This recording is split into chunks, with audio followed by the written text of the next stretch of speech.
Alo, xin chào các bạn, chào mừng các bạn đã quay trở lại cái kênh YouTube của Đại.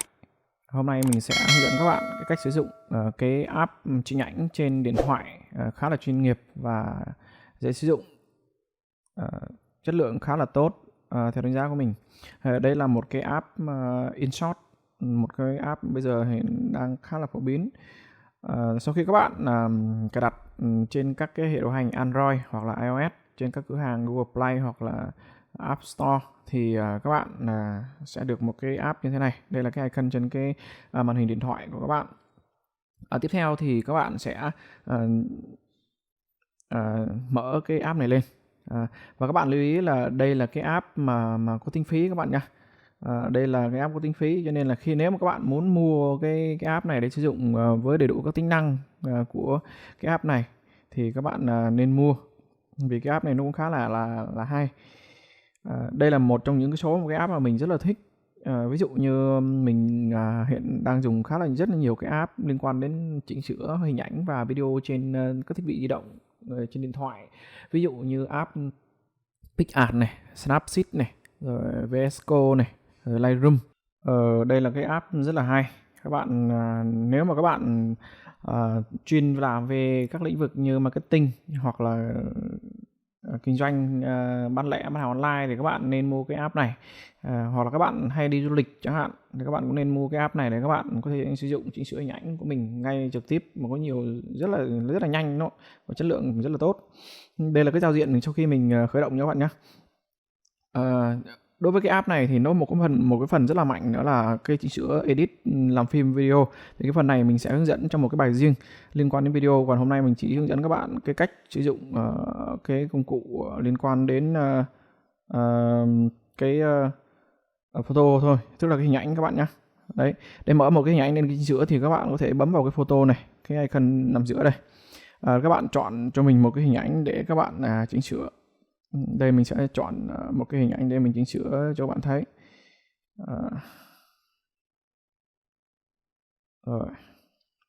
Ví dụ như mình chọn một cái hình ảnh này đi. Đây, cái hình ảnh này ở như cái chỗ cái bãi dài của Phú Yên nhé, chỗ Hoa Vàng Quả Xanh, thấy khá nổi tiếng. Đấy. Thì sau khi các bạn insert cái hình ảnh này vào thì nó sẽ cái giao diện để edit cái hình ảnh thì nó có ở menu đây. Cũng giống như tất cả các cái app mà liên quan đến chỉnh sửa hình ảnh thì nó cũng có đầy đủ các công cụ để giúp các bạn có thể thao tác và chỉnh sửa các hình ảnh một cách trọn vẹn nhất. Đầu tiên là cái zoom, cái thước của cái hình ảnh của các bạn này, fit mobile hoặc là kích thước đấy. Sau đấy thì các bạn chọn vào cái canvas này. Cái canvas này là cái khung tỷ lệ hình ảnh giúp các bạn cắt các hình ảnh tương ứng với các cái kích thước mà các bạn đăng hoặc upload hoặc làm gì đấy trên một cái phương tiện truyền thông nào đấy. Ở đây mình ví dụ như là cái tỷ lệ 11 của Instagram này. Cái tỷ lệ này là nó sẽ giúp các bạn đăng kích thước chuẩn lên Instagram, hoặc là tỷ lệ 45 này. Đấy, được chưa? Tỷ lệ 16:9 này. 16:9 thì có cái tỷ lệ 16:9 nằm ngang và tỷ lệ 16:9 nằm dọc nha các bạn nhé. Đấy, đây.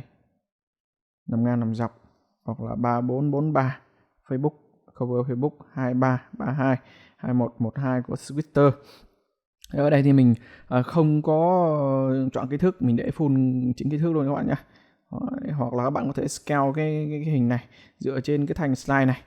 Đấy, được chưa? Rồi, ok, mình bỏ cái này đi các bạn nhé. Mình quay lại. Tiếp theo là đấy là cái khung, cái crop nha bạn. Như các cái app khác thì nó là cái tên là crop, còn đây là nó là canvas đấy. Tiếp theo là cái filter. Cái filter này là một trong những cái quan trọng của cái app chỉnh sửa ảnh InShot này các bạn nhé. Hoặc là hầu như tất cả các cái hình ảnh đều liên quan đến các cái app liên quan đến chỉnh sửa ảnh đều có một cái filter, đấy là một cái bộ lọc hoặc là các preset. Nó sẽ giúp các bạn có thể sử dụng các cái màu mà đã có sẵn, đã được cái hãng, được cái người thiết lập phần mềm này, cái app này họ đã chỉnh sửa cài đặt sẵn rồi. Các bạn chỉ cần chọn cái bức hình và chọn các cái preset, các bạn áp vào là có một cái bức ảnh đẹp, đúng không?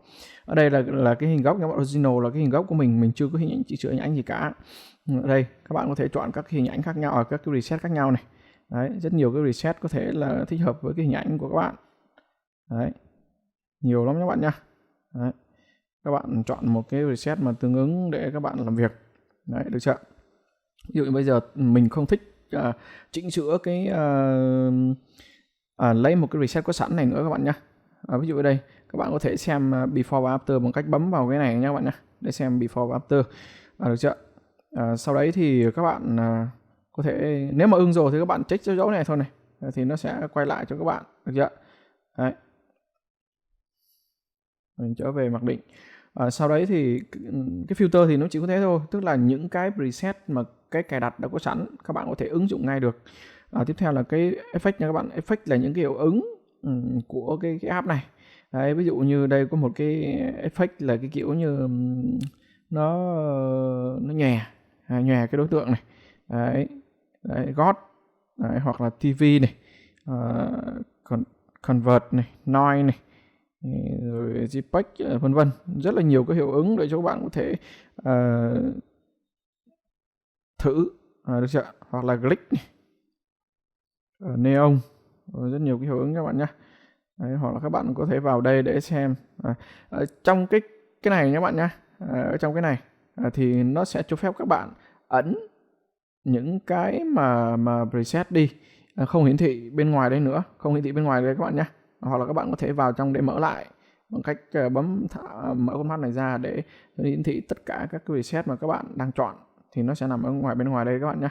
Đấy, thì đấy, mình sẽ quay lại cái này, mình trở về mặc định, trở về original các bạn nhé. Cái effect về original này. Đây là cái hiệu ứng, cái effect là cái hiệu ứng các bạn nhé. Tiếp theo là cái adjust. Cái adjust này là cái phần mình nghĩ là nó sẽ quan trọng nhất đối với các bạn chỉnh sửa ảnh này.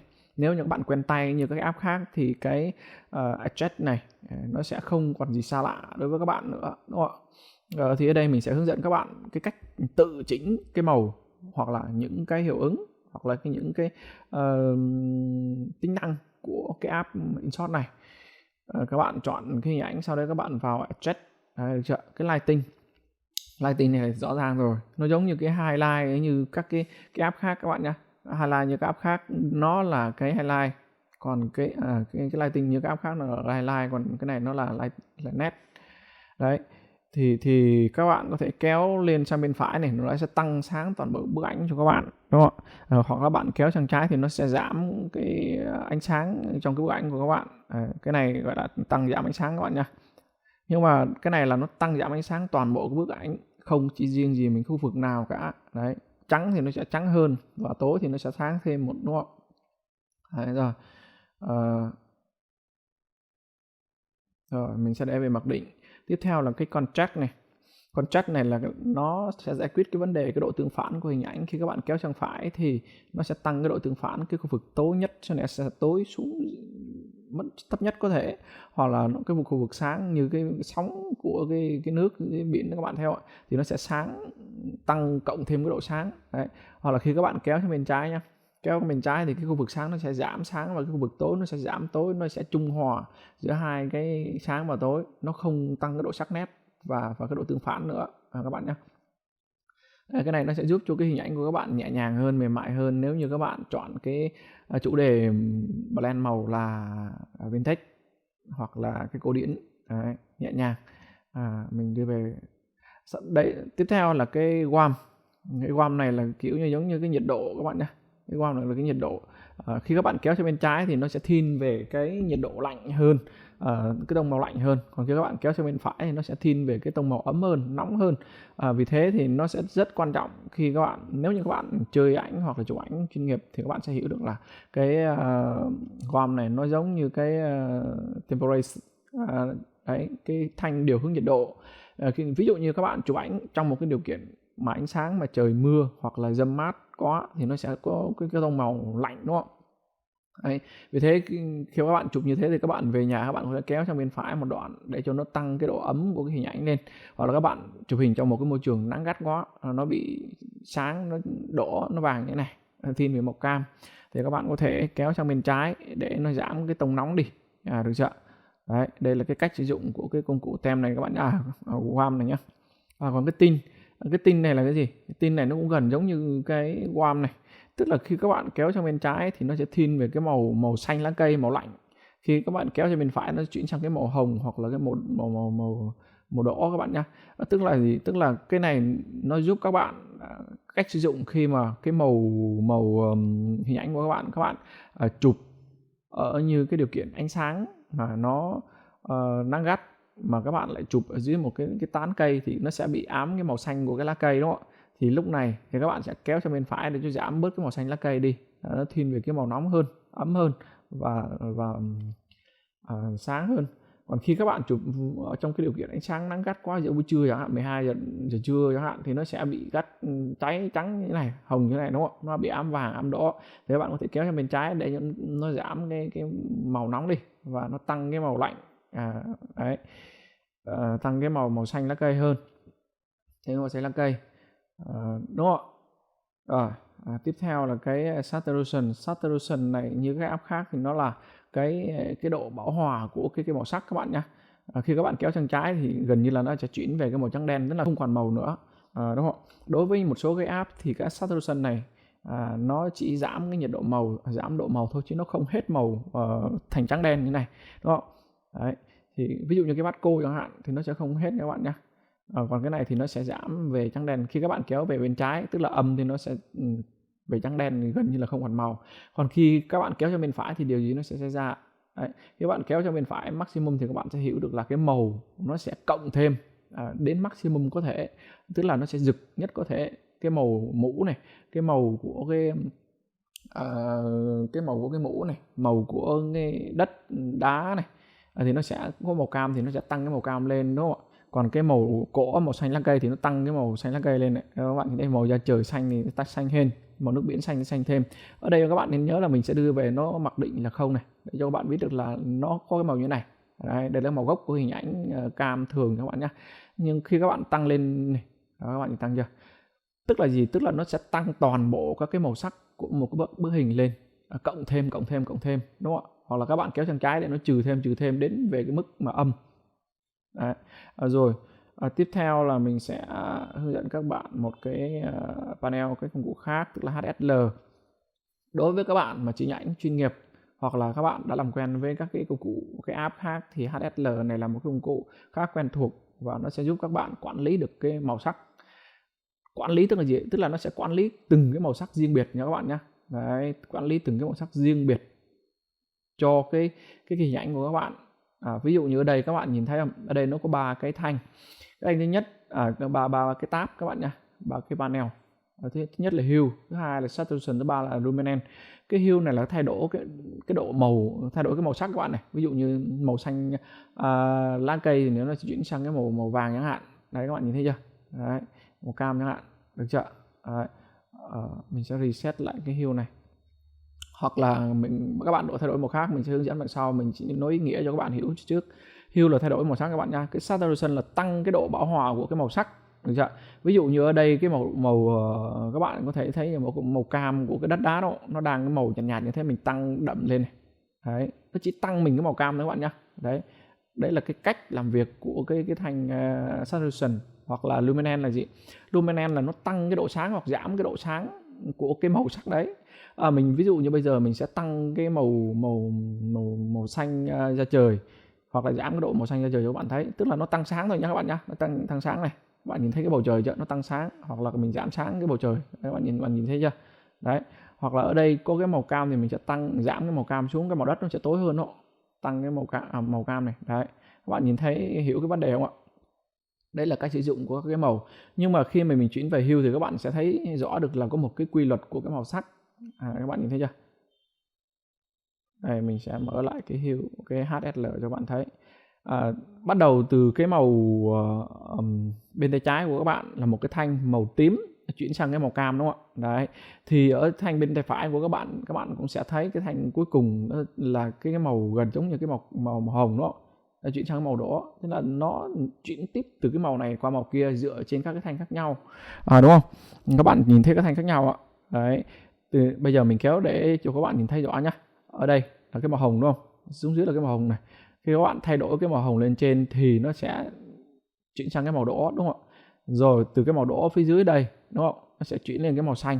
Và từ cái màu xanh như thế này nó lại chuyển lên cái màu xanh đậm hơn, đúng không? Nó lại chuyển sang cái màu xanh này, nó lại chuyển sang cái màu nước. Đấy, nó nối liên tiếp giữa các cái màu với nhau. Các bạn nhìn thấy chưa? Đấy là cái cách làm việc của cái màu. Bây giờ mình sẽ chỉnh một cái tông màu để cho các bạn thấy nhá. Bây giờ mình sẽ chuyển cho cái màu cỏ nó không còn màu xanh nữa. Đấy, là mình sẽ dùng cái màu xanh này, mình kéo xuống màu đỏ, đúng không? Đấy. Sau đấy thì các bạn sang saturation. Saturation, cái nhiệm vụ của saturation là nó sẽ giảm hoặc là tăng cái mức độ màu của cái màu đấy lên. Bây giờ mình giảm không còn xanh nữa, các bạn nhìn thấy chưa? Cái màu xanh của cỏ bây giờ không còn nữa nhá. Đấy. Được chưa? Bây giờ mình sẽ chuyển sang bên hue. Và thứ mình sẽ cho cái màu vàng của cái background này. Cái màu vàng các bạn nhìn thấy chưa? Đây là cái màu vàng nhá. Đấy. Cái màu vàng này nó sẽ chuyển sang cái màu đỏ. Được chưa? Và mình sang bên đây, mình cho cái màu vàng này âm thì cái màu cỏ phía dưới chân, cái màu đá vàng nó sẽ không còn nữa, các bạn nhìn thấy chưa? Đây là cái cách kiểm soát màu cực kỳ hay của cái phần mềm này. Được chưa? Bây giờ mình sẽ tăng cái màu nước biển lên cho các bạn thấy nhá. Cái màu nước biển nó đang là cái màu xanh nhạt đó, mình tăng cho cái màu xanh blue. Được chưa? Mình sang bên saturation mình tăng cái này lên. Đấy, các bạn nhìn thấy bầu trời hoặc cái màu xanh nước biển chưa? Đây màu xanh nước biển các bạn nhá. Đấy. Rồi, ok chưa? Đây là cái màu trời này, màu trời mình tăng lên, được chưa? Cái màu blue đấy, đó, các bạn thấy chưa? Các bạn hoàn toàn có thể làm chủ được các cái thanh màu, được chưa? Đấy, các bạn nhìn thấy màu xanh. Đây là nó sự pha trộn giữa các cái màu và các bạn có thể kiểm soát được các cái màu đấy. Ví dụ như màu xanh các bạn nhìn thế này, mình reset lại, mình làm mình màu xanh để cho các bạn thấy rõ ràng nhất. Đó, mình reset lại hết đi. Các bạn nhìn thấy màu xanh của bầu trời đúng không? Bây giờ mình sẽ chỉnh cái màu xanh của bầu trời. Đấy, mình cho nó xanh hết cỡ này. Được chưa? Là đổi sang cái màu xanh này các bạn nhé. Từ cái màu xanh này mình đổi sang cái màu xanh này. Sau đấy thì mình sẽ qua bên saturation, mình cũng đổi. Đây, cái màu xanh này các bạn nhìn thấy chưa? Mình tăng maximum luminance, mình kéo xuống để cho cái màu xanh nó tối hơn. Được chưa? Các bạn bây giờ mình nhấn đây cho bạn thấy before và after. Được chưa? Đấy. Hoặc là bây giờ mình chỉnh cái màu xanh cỏ cho các bạn thấy. Tức là cái màu xanh cỏ này các bạn dùng cái này bạn kéo xuống để cho nó chuyển sang cái màu vàng hoặc cái màu xanh nước này. Bây giờ mình chuyển sang cái màu vàng đi, từ màu xanh sang màu vàng các bạn nhá. Đấy, các bạn chuyển qua cái saturation, các bạn kéo xuống dưới thì nó sẽ không còn màu xanh nữa, được chưa? Luminance các bạn cho nó xuống dưới âm nữa thì nó không còn màu xanh nữa. Các bạn kết hợp với lại cái kênh màu vàng này. Đấy, bạn kéo sang đây thì nó sẽ không còn cái màu xanh gì nữa luôn. Thế màu xanh nó có một phần nhỏ nhỏ của cái màu vàng đó các bạn. Đấy, thì nó sẽ không còn cái màu này nữa. Đây là cái cách blend màu mà các bạn thường thấy trên cái các cái công thức màu. Các bạn thấy chưa? Tại vì họ hiểu bản chất của cái màu sắc nên họ kiểm soát được những cái khu vực màu khác nhau. Họ muốn tăng cái màu nào và giảm cái màu nào thì họ dựa trên cái này để họ làm. Tất nhiên là có rất là nhiều cái công cụ khác nữa để trợ giúp cho cái việc mà các bạn ấy blend màu, được chưa? Rồi, đối với cái adjustment thì mình chỉ cái hue này thì mình chỉ hướng dẫn các bạn như thế thôi, để các bạn nắm chắc được cái vấn đề, hiểu được cái vấn đề. Ở đây mình nói lại một vấn đề, hue tức là thay đổi cái màu sắc, được chưa? Saturation là tăng giảm cái màu sắc các bạn vừa thay đổi. Thứ ba là luminance là làm sáng hoặc tối cái màu mà các bạn đang làm việc, đúng không? Đấy. Rồi, bây giờ mình chuyển qua fade các bạn nhá. Fade là gì? Fade tức là nhái lại hoặc là làm cho cái màu của cái hình ảnh của các bạn nó có một cái lớp mờ mờ phủ lên trên. Cái này gọi là vintage. Đấy. Nếu như các bạn làm cái hình ảnh về cái chủ đề cổ điển cũ thì các bạn sử dụng cái này. Bạn kéo tăng lên thì cái độ vintage nó lại sẽ càng nhiều. Xin lỗi các bạn, mình bấm nhầm vô cái đây cái fade các bạn nhá. Bạn kéo lên trên thì có một cái lớp phủ vintage, các bạn nhìn thấy chưa? Đấy. Cái này tùy vào cái hình ảnh mà các bạn muốn làm cái độ vintage mà các bạn chọn cái số khác nhau, cái mức độ khác nhau. Tiếp theo là cái highlight. Thì các bạn biết đấy, cái highlight này là cái ánh sáng, nó sẽ giải quyết cái vùng sáng nhất.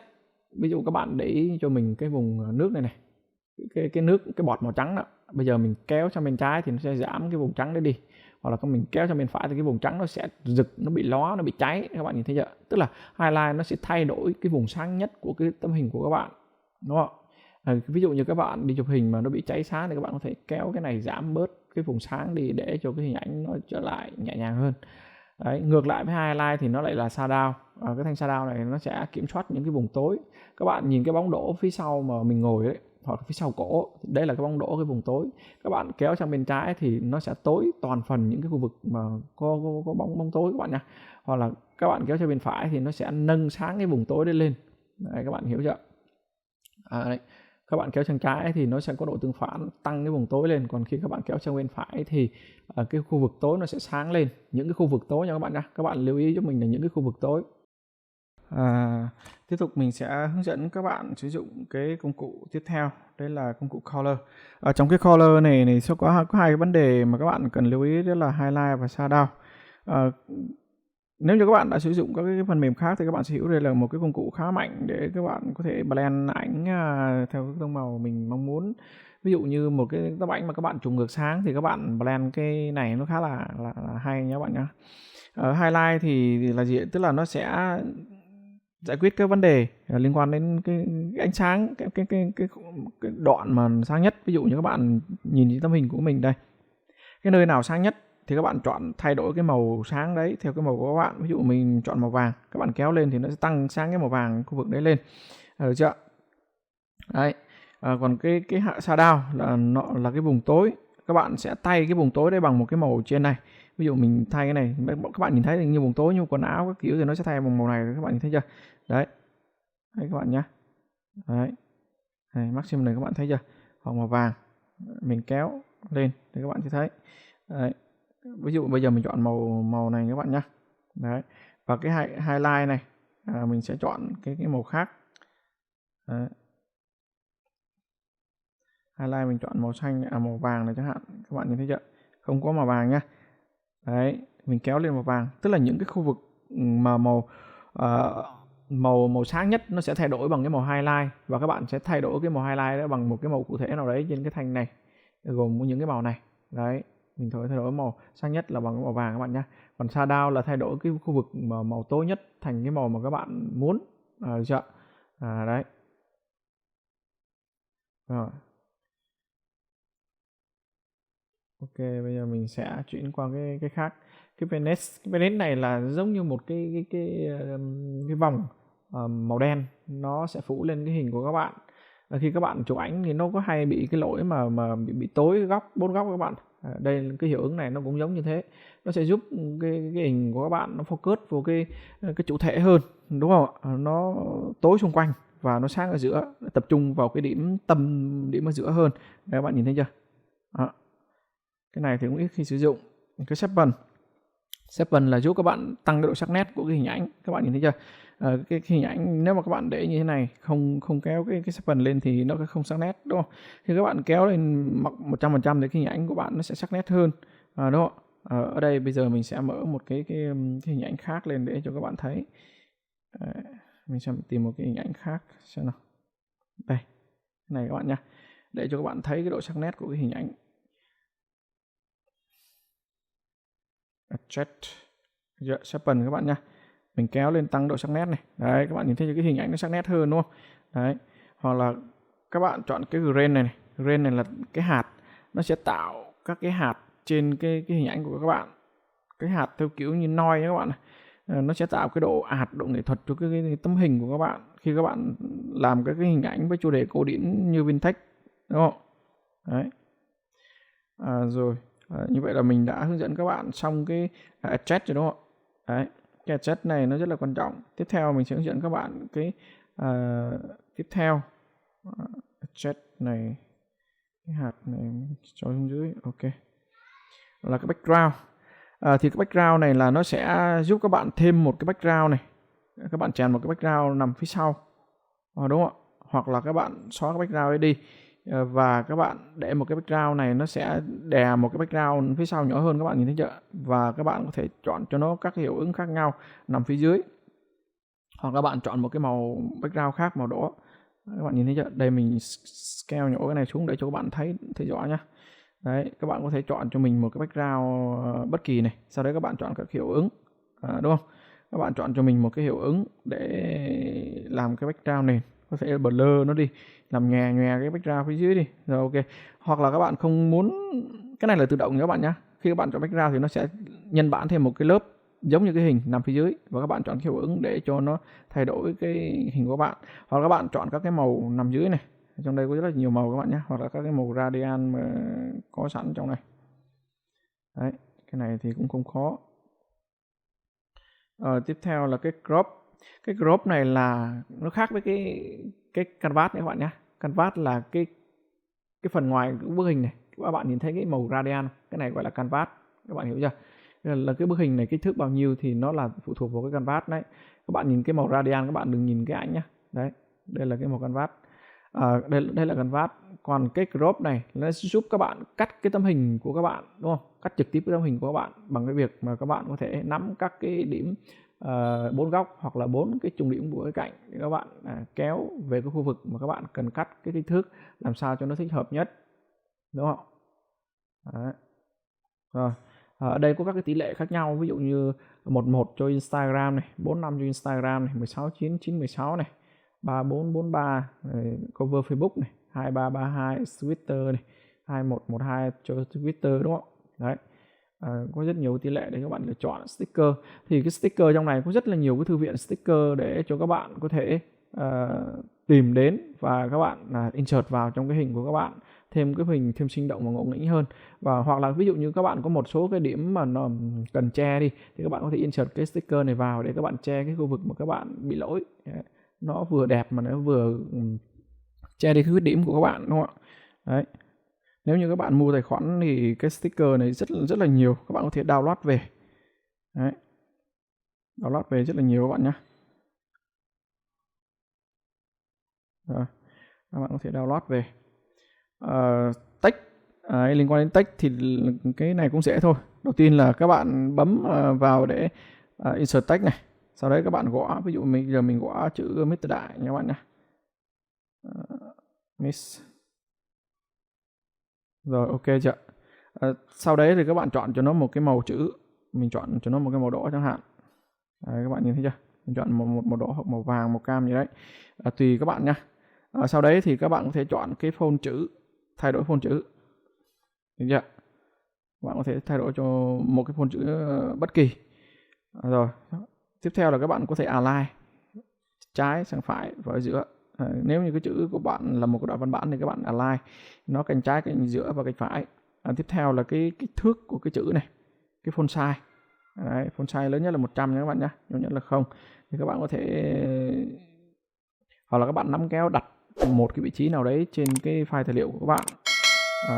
Cái độ co giãn của các ký tự giữa một cái chữ, các bạn hãy nhớ là các ký tự nha.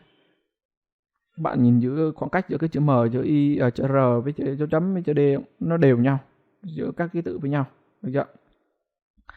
Rồi đây là khoảng cách của, tiếp theo là cái khoảng cách của các cái dòng. Ví dụ như bây giờ mình có 2 dòng, được chưa? Mình sẽ cho nó cái khoảng cách cho các bạn thấy đấy. Đây là cái khoảng cách giữa cái hai cái dòng của cái đối tượng. Rồi, đấy là cái phần chữ. Cái phần chữ nó còn liên quan đến một cái vấn đề nữa các bạn nhé. Ví dụ như bây giờ mình gõ lại.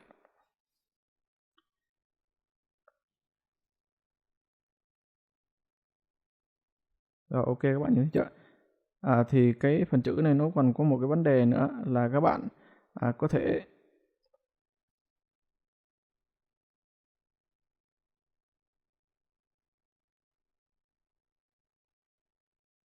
đây, các bạn chỉnh sửa, được chưa? Rồi màu sắc đây, các bạn nhìn thấy chưa? Ở đây nó sẽ còn có giúp các bạn để tạo các cái hiệu ứng cho cái chữ này. Ví dụ như là bóng đổ, các bạn nhìn thấy chưa? Bóng đổ hoặc là cái background cho cái chữ nhá. Hoặc là cái đường stroke cho cái chữ này, rồi các background nghệ thuật này, đấy, vân vân. Ở đây các bạn có thể tìm hiểu thêm. Ở đây mình không giới thiệu gì thêm nữa, cái này cũng dễ sử dụng thôi. Đấy là text. Còn cái frame này thì các bạn chọn cái frame bất kỳ thôi để có thể cắt cái hình ảnh của các bạn. Đấy, cái frame lớn hay frame nhỏ là tùy vào các bạn nhé. Ngoài cái việc mà các bạn dùng cái frame lớn frame nhỏ thì các bạn có thể zoom cái hình ảnh này trong cái frame mà các bạn đã chọn để lấy một cái khung hình mà ưng ý nhất, có thể là trái tim, hình tròn hoặc hình vuông gì tùy, hình ngôi sao, lục giác, tam giác, chữ nhật. Đấy, rất là nhiều. Các bạn có thể tự mình chọn cho mình một cái khung. Đó, được chưa? Rồi. Cái tiếp theo mình cái này mình đưa về mặc định. Tách cái frame, còn cái xoay này thì quá dễ rồi. Khi các bạn bấm vào đây thì nó sẽ có 4 cái tính năng. Thứ nhất là lật sang trái, lật sang phải. Thứ hai là xoay. Đấy. Xoay một góc 90 độ các bạn nhé. Cái thứ ba là nó sẽ giúp các bạn cân chỉnh lại cái hình ảnh bằng việc xoay một góc 180 độ. Cái này nó sẽ giúp cho các bạn cân chỉnh lại cái ảnh khi các bạn chụp bị nghiêng. Đúng không? Các bạn kéo làm sao để cho cái hình ảnh của bạn nó về cái tâm được trên trời. Cái tiếp theo là nó sẽ giúp các bạn scale cái hình này. Đấy, lớn nhỏ cái hình lên. Đúng không? Đấy, rồi mình vừa hướng dẫn các bạn cái cách sử dụng cái công cụ tất cả các cái công cụ trên cái app InShot, cái app chỉnh ảnh và chỉnh video. Nhưng trong cái bài học ngày hôm nay mình chỉ giới thiệu với các bạn cái cách mà chỉnh cái hình ảnh thôi. Đấy, giới thiệu về các bạn làm chủ được cái app này, có thể tự mình cắt rồi blend ảnh theo ý của mình. Thì cái bài học ngày hôm nay đến đây là kết thúc. Cảm ơn các bạn đã quan tâm theo dõi cái video của mình. Nếu đây là lần đầu tiên các bạn ghé vào kênh YouTube của mình thì các bạn có thể nhấn subscribe để theo dõi thêm nhiều video hay nữa. Xin chào các bạn và hẹn gặp lại các bạn vào những cái tút tiếp theo. Hy vọng là các bạn ủng hộ kênh của mình bằng việc chia sẻ và like. Có thể là comment những cái gì mà các bạn cần mình góp ý. Nếu trong khả năng cho phép mình sẽ hỗ trợ các bạn. Xin chào các bạn và chúc các bạn thành công.